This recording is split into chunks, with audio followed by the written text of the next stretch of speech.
when you've prayed every prayer that you know how to pray. Just remember the Lord will hear, and the answer is on its way. Our God is able, He is mighty, He is faithful, and He never sleeps. Eh bien, bonjour encore ou bonsoir, chers téléspectateurs de Ma foi au quotidien. Bienvenue donc sur la TV Espoir TV. Voilà, je vous présente donc le nouveau message de cette émission. Je voudrais vous parler du courage. Parce qu'une vie de foi, c'est une vie où il faut beaucoup de courage. Pour entrer dans les bénédictions de l'Éternel, il faut du courage. Pour entrer dans les promesses de Dieu, il faut du courage. Pour abandonner certaines choses, certaines pratiques, il faut du courage. Il faut du courage. Et le Seigneur donc parle ainsi donc à son serviteur Josué. Donc nous allons prendre nos Bibles, nous connaissons ce passage, mais nous allons revenir dessus sur Josué 1, Josué au chapitre 1.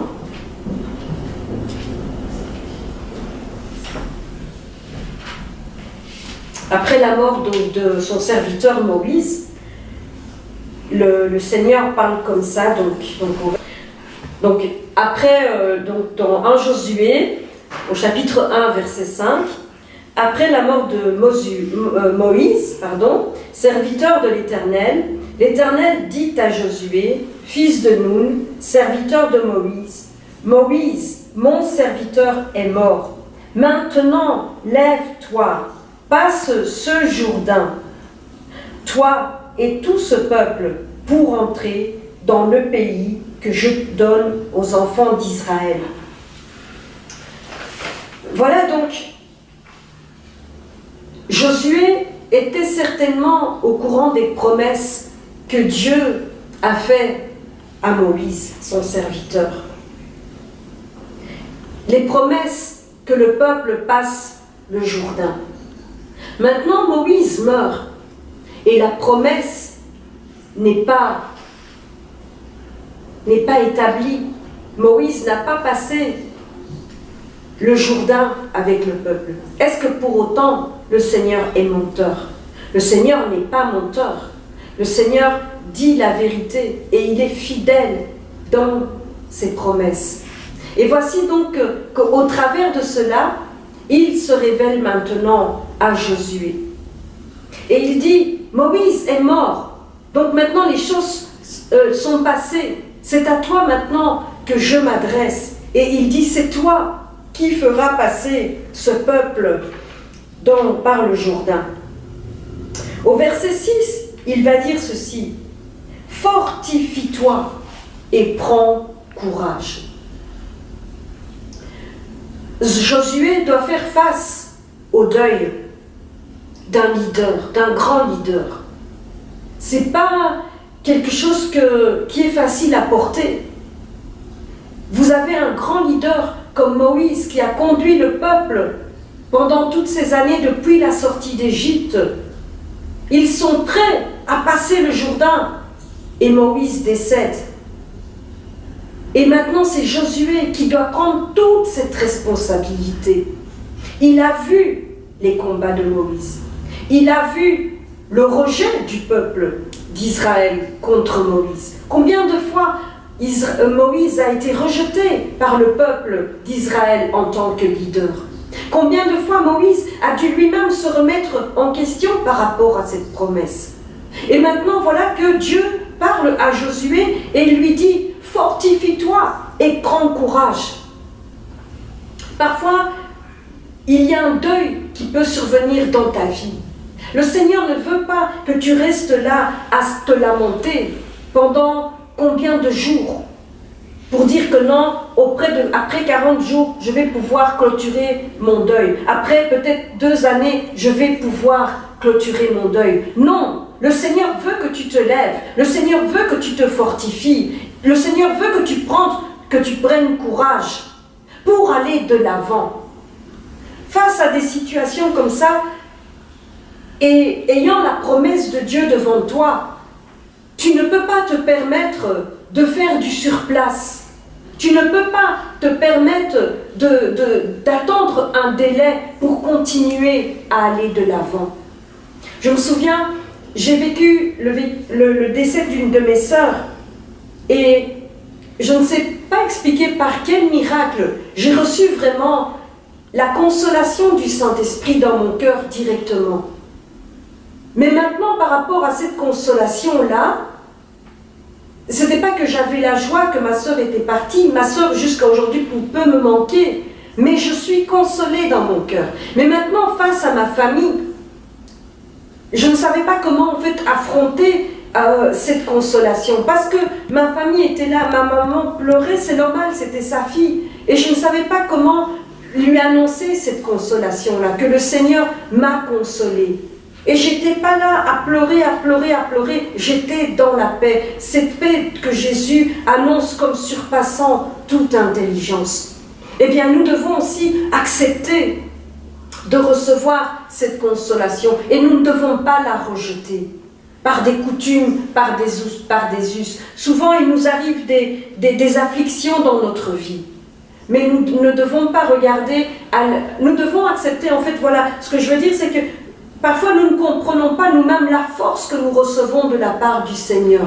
Mais comment je reste forte comme ça? Mais comment je reste courageuse comme ça? Nous ne devons pas avoir honte de cela. Ce n'est pas de l'orgueil. Et là, effectivement, le Seigneur parle à Josué en disant, mais essuie tes larmes, fortifie-toi maintenant. Allez, lève-toi, vaillant, puissant. Il dit cela. Donc si je relis le verset 6, il dit, fortifie-toi et prends courage, car c'est toi qui mettra ce peuple en possession du pays que j'ai juré à leur père de donner. Verset 7, il lui dit encore, fortifie-toi.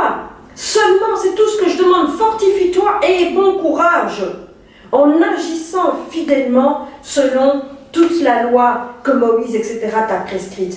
Et voilà qu'au verset 9, il lui dit une troisième fois, ne t'ai-je pas donné cet ordre? Donc là, vraiment, ça devient appuyant. On dit, mais non, ça suffit, ne pleure plus, lève-toi, ne t'ai-je pas donné cet ordre? Fortifie-toi et prends courage, ne t'effraie point et ne t'épouvante point, car l'Éternel ton Dieu est avec toi dans tout ce que tu entreprendras. Bien-aimé, voilà ce que la parole de Dieu te dit. Fortifie-toi et prends courage. Le Seigneur te montre quelque chose, un objectif à atteindre dans ta vie. Cet objectif-là, sache que c'est toi il te montre quelque chose, mais c'est toi qui dois te lever pour atteindre cet objectif. Il ne le fera pas à ta place. Souvent, nous pensons que non. Quand le Seigneur nous fait une promesse par rapport à un emploi, par exemple, il nous montre, nous avons la conviction que cet emploi-là, c'est pour nous. Et nous pensons quoi? Que non, le téléphone va sonner tout seul, que le directeur va dire « Ah oui, j'ai rêvé, le Seigneur m'a montré que c'est toi que je dois engager dans ma société. » Mais non, le Seigneur veut aussi que voilà, tu t'habilles, que tu mettes ton costume, que tu ailles solliciter, que tu ailles poser ta candidature, que tu fasses preuve de courage. Et puis tu peux te dire que de toute façon mon CV, il n'équivaut pas à tous les autres CV. Il y a certainement des CV qui sont beaucoup plus importants que moi, mais le Seigneur t'a fait une promesse. Le Seigneur t'a fait une promesse. Ici, si nous voyons Josué, en quelque sorte, le Seigneur lui dit, mais parce que c'est ce qu'il lui dit en fait. Il dit, donc, que je suis avec toi dans tout ce que tu entreprendras. Si le Seigneur te donne une promesse, il est avec toi dans tout ce que tu vas entreprendre pour atteindre cette promesse. Pour peu que ce que tu entreprennes est quand même conforme à la parole de Dieu. Parce que nous passons parfois par des choses vraiment, des dérives. Les gens font n'importe quoi par rapport à une promesse, mais tout ce que tu fais, ça n'a pas de sens par rapport à la parole de Dieu. Donc conforme, et c'est pour ça qu'il lui dit, lorsqu'il lui dit la deuxième fois, il lui dit vraiment en agissant fidèlement à la parole de Dieu. en agissant fidèlement à la loi que Moïse vous a prescrit. Si tu marches comme ça, est-ce que Psaume 1 ne dit pas que heureux est celui qui se confie en l'Éternel? Il est. Et puis il dit, tout ce qu'il fait, lui réussit. Mais tout réussit à qui? À celui qui se conforme à la parole de Dieu. Ne soyons pas non plus des personnes qui lancent des slogans, comme je vois parfois sur des Facebook. Oui, je proclame qu'aujourd'hui tous... Mais non, rappelons-nous que oui, tout ce que nous allons faire va nous réussir si je me conforme à la parole de Dieu. Alors le Seigneur est avec moi. Alors le Seigneur m'accordera sa faveur. Je voulais donner donc 4 petits conseils par rapport donc au courage. Le premier, c'est sortez du complexe qui consiste à vous voir comme petit. Nous voyons l'exemple de Josué, où il dit, mais Seigneur, toi tu parles comme ça sur moi, mais tu vois pas que je suis le plus petit dans la famille de mon père. Ne regarde pas. Quand le Seigneur te parle, il sait qu'au-dedans de toi, il y a toute la capacité. Ne te regarde pas. Pour accomplir des grands exploits avec Dieu. Comme nous pouvons le voir donc dans Nombre, au chapitre 13, nous lisons vite ça, Nombre, chapitre 13, donc les versets 32 et 33.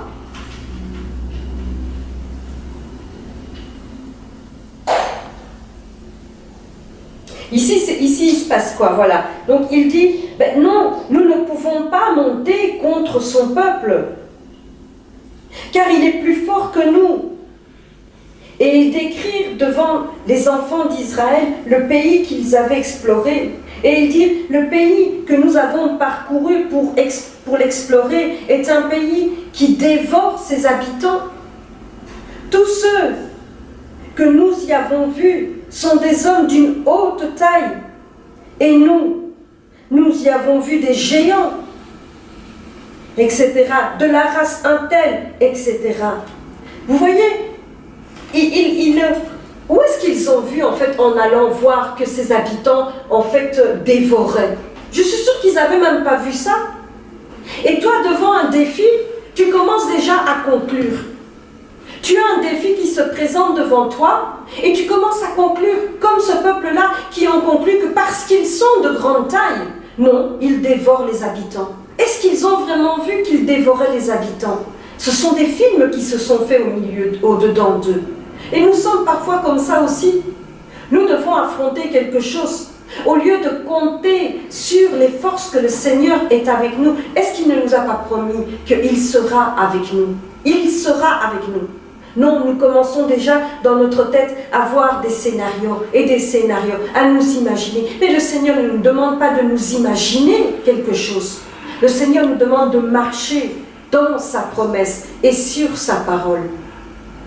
Si je vois par exemple le passage de Pierre, lorsque Pierre va avec ses coéquipiers pêcheurs, il pêche toute la nuit, il jette les filets toute la nuit et il ne récolte rien du tout. Et puis le Seigneur vient devant lui et il lui dit, bon Pierre, je sais que tu as pêché toute la nuit, mais vas-y encore, jette les filets. Est-ce que Pierre a commencé à se faire des films de ce qu'il allait en résulter? Non. Pierre ne s'est pas fait des films, il s'est fié à la parole de Dieu. Et il a dit, Seigneur, c'est vrai, moi j'ai péché toute la nuit, mais maintenant sur ta parole, je vais et je jette. Et nous connaissons l'histoire de la pêche miraculeuse. Et donc le Seigneur veut que ainsi nous puissions refuser d'être intimidés par la taille du défi à relever. Oui, tu as un défi. Tu as un défi. Quand tu reprends des études pour obtenir ton diplôme, c'est un défi. Souvent, nous avons des jeunes, voilà, ils terminent les secondaires par exemple. Ils ont galéré peut-être pour avoir le diplôme de secondaire. Et puis maintenant, ils doivent entamer les études supérieures. Et voilà que ils se disent, bon voilà, je suis arrivé, et maintenant ils voient de nouveau peut-être 3 ans, 5 ans, 7 ans devant eux, ils voient ce défi, et ils se découragent. Si tu es dans ce cas-là, je veux te dire, ne te décourage pas face aux années qui sont encore devant toi. C'est un défi que le Seigneur te donne, mais il est avec toi. Il est avec toi. Marche avec sa parole. Et tu verras que peut-être ces 5 années vont s'écouler tellement vite. Et quand tu vas arriver, tu vas dire, waouh, ces 5 années sont déjà passées. J'ai l'impression de n'avoir étudié que 2 ans ou 2 ans et demi. Ne te fie pas au défi qui est devant toi, mais confie-toi dans la promesse que l'Éternel a pour toi. Le Seigneur dit que ce n'est pas ton combat. Si tu marches sur la parole de Dieu, ce n'est pas ton combat. Tu ne marcheras pas avec tes propres forces. Combien de fois j'ai pu expérimenter dans ma vie ce verset qui dit que celui qui se confie en l'Éternel, il renouvelle ses forces. Tu t'es engagé pour tel combat, tu as combattu, et puis à la fin, vraiment, tu es épuisé. Et puis tu passes un temps de louange, tu passes un temps d'adoration, et tu te relèves, et tu es rafraîchi, tu es restauré, tu es renouvelé. Parce que la parole dit que celui qui se confie en l'Éternel, il renouvelle ses forces. C'est une vérité, c'est quelque chose vraiment à expérimenter. Alors je voudrais donc donner un deuxième conseil, c'est regarder aux atouts que vous possédez et non pas à ce que vous n'avez pas. Si je peux prendre un exemple qui me vient comme ça, c'est l'exemple de demander, mais qu'est-ce que tu as chez toi? Qu'est-ce que tu as chez toi? Elle a dit, ben non, je n'ai qu'un petit peu d'huile. Et le serviteur lui a dit, bon, ok, faisons avec ce que tu as. Faisons avec ce que tu as, va emprunter plein de vases et avec le peu d'huile, tu vas commencer à verser et tu vas voir comment le Seigneur va multiplier. Et tu vas verser jusqu'à ce qu'il n'y ait plus de vases. Et quand elle a exécuté la parole du serviteur, quand elle est arrivée au dernier vase, nous savons tous que l'huile a cessé de... C'est-à-dire que quand le Seigneur te donne une promesse, il ne regarde pas à ce que tu n'as pas, il va t'équiper, fais-lui confiance. Ne commence pas à voir que oh, je n'ai pas assez pour cela, ou je ne peux pas faire parce que je n'ai pas cela. Lorsque le Seigneur donne une promesse, il t'équipera pour aller jusqu'au bout. Une troisième recommandation, c'est donc reconnaissez que Dieu est avec vous, comme il a été avec vos prédécesseurs. C'est ce que Dieu dit à Josué. Il dit, comme j'ai été avec Moïse, je serai avec toi. Souvent, ce qui m'a fortifié dans ma foi, c'est de voir effectivement tout ce que Dieu a accompli par le passé. Et c'est pour ça, c'est important de lire et de méditer la parole de Dieu. De voir, et nous voyons donc les héros de la foi, notamment dans Hébreux 11. Et donc, toutes ces personnes que le Seigneur a utilisées, et que finalement nous nous rendons compte que finalement ils étaient des personnes comme moi. Elles étaient comme moi, ces personnes-là. Elles étaient des êtres humains comme moi. Elles pouvaient même parfois vivre les mêmes situations que moi, ou en tout cas similaires. Mais si Dieu a fait avec elles, est-ce qu'il ne peut pas faire avec moi? Oui, certainement. Et il a fait avec moi. Donc marchez avec cela, avec cette conscience. Ça ne signifie pas qu'il va agir avec vous de la même manière. Donc dans cela, ce que je voudrais dire aussi, c'est que s'il peut faire aussi avec toi, il ne va pas faire de la même manière. Même si nous regardons quelque part la façon dont Jésus a guéri dans le Nouveau Testament. Je ne vois pas Jésus guérir 2 fois de la même manière une personne. Je ne vois pas Jésus prononcer 2 fois les mêmes paroles intégralement à une autre personne. Si nous analysons tous ces cas de guérison, nous verrons que chacun est particulier. Et chaque parole est particulière en fonction du besoin de la personne. Donc ne te conforme pas en disant que non, puisque tel, il a fait comme ça pour réussir, moi je dois faire. Oui, ça peut être des conseils, ça peut être un encouragement, mais cherche toi-même les directives du Seigneur. Ne te conforme pas à une autre personne. Tu es toi-même, tu as ta propre identité et tu dois traverser tes propres expériences avec le Seigneur. Ne te conforme pas. Une dernière recommandation, Et pour terminer cette émission, c'est appuyez-vous sur la puissance de l'Éternel. C'est une puissance qui agit en nous. Jésus a dit, je vous donne ma puissance, je vous donne la puissance. Marchez dans cette puissance. Donc ne regarde pas ce qui est au-dedans de toi, mais réalise qu'il y a plus que toi. Il y a Jésus-Christ qui vit en toi, le Seigneur de gloire, le Dieu tout-puissant, celui qui t'a donné la puissance pour marcher sur les scorpions et les serpents. Conforme-toi à cette puissance. Dans 1 Thessaloniciens 5 au verset 4, et nous allons conclure avec, il dit donc, celui qui vous a appelé est fidèle, et c'est lui qui le fera. Bien-aimés, nous pouvons nous débattre comme nous voulons pour atteindre un objectif. Tant que nous nous débattons par nos propres forces, nous n'y arriverons pas. J'ai vraiment expérimenté par cela, face à des promesses, sinon parfois même d'empirer une situation. Mais lorsque vraiment je me suis abandonnée et de comprendre que la promesse que Dieu m'a faite, c'est lui qui va l'accomplir. J'ai vu vraiment la main du Seigneur agir et me délivrer de certaines situations ou me faire entrer dans des promesses qu'il avait pour moi. Donc je t'encourage vraiment. Si tu veux marcher dans les promesses de l'Éternel, il te faut prendre courage. C'est pas que ce sera facile. Arrêtons cet évangile de tout est rose. Venez à moi, oui, venez à moi, vous tous qui êtes fatigués, et je vous donnerai du repos. Il va nous donner ce repos. Il va nous donner cette paix. Mais ça n'enlèvera pas les défis que nous devrons traverser. Simplement, la différence, c'est qu'au travers de ces défis-là, nous allons garder la paix et l'espérance. Donc, appuyez-vous vraiment sur les promesses de l'Éternel. Ce Dieu-là est fidèle. Et pour conclure, le meilleur reste à venir. Voilà, donc j'espère vraiment que vous avez été fortifiés et comprenez que vous n'êtes pas insignifiant aux yeux de Dieu, mais vous avez de l'importance aux yeux de l'Éternel. À une prochaine émission dans Ma foi au quotidien. Soyez bénis.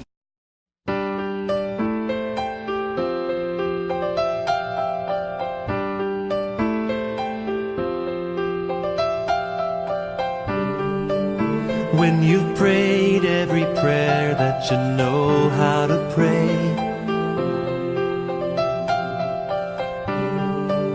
just remember the Lord will hear, and the answer is on its way. Our God is able, He is mighty, He is faithful.